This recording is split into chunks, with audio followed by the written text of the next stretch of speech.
Well, if the science is right, chances are that you've told several little lies today. If you don't believe me, I promise you that I am actually telling you the truth, because new research suggests that white lies are actually crucial for maintaining societies and social interactions. Let's speak about this with our science reporter, Melissa Hogan-Boom, who's in our Edinburgh studios. So white lies, Melissa, not such a bad thing? No, not at all. And white lies are the type of things you might tell your friend if they have an awful haircut, but you can't really tell them that it looks bad, or if your friend doesn't look fat in that dress.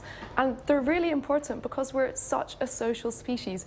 We need to maintain our social friendships. And if we tell horrible truths all the time, we wouldn't continue to be friends with them. And we need to maintain all this important social interaction.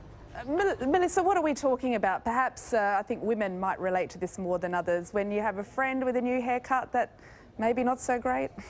Exactly, that's exactly it. And that's when these white lies are so crucial. Because if you tell what the researchers called a black lie, that's when it breaks society down and there's no benefit to the group. It actually encourages bad behavior. And it's when you purposely tell someone you disagree with them. And white lies are when, even if it can even be things like if your friend has different political views to you, or a whole group, and instead of opposing them, you maintain you agree with them, you go along with it, because in that way there's less conflict. And that's really important for society to evolve, because if you're constantly seeking out conflicts, then relationships break down, you'd lose friends, you'd lose your partners, and that's why this research is so interesting.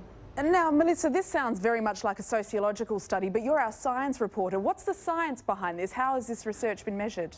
Well, they used a mathematical model to study this, and you might find that how can an algorithm tell you about social behavior? But they put points on a graph, and they considered whether you lie all the time, whether you only lie some of the time, or whether you don't lie at all. And the algorithm showed that it's the people that do a little bit of lying that are the ones that continue. And this is also based on actual social research, as you said. There's studies in America where they showed about 1,000 participants answered that they lied between 1 to 3 times a day. And now they've just put it in a graph, showed that it works out this way. And if you think about it, everything can boil down to data. Big data is coming. Am I lying or not? Well, that's for you to decide. Melissa, thanks very much. I reckon you've got a trustworthy face. I'm going to trust you there.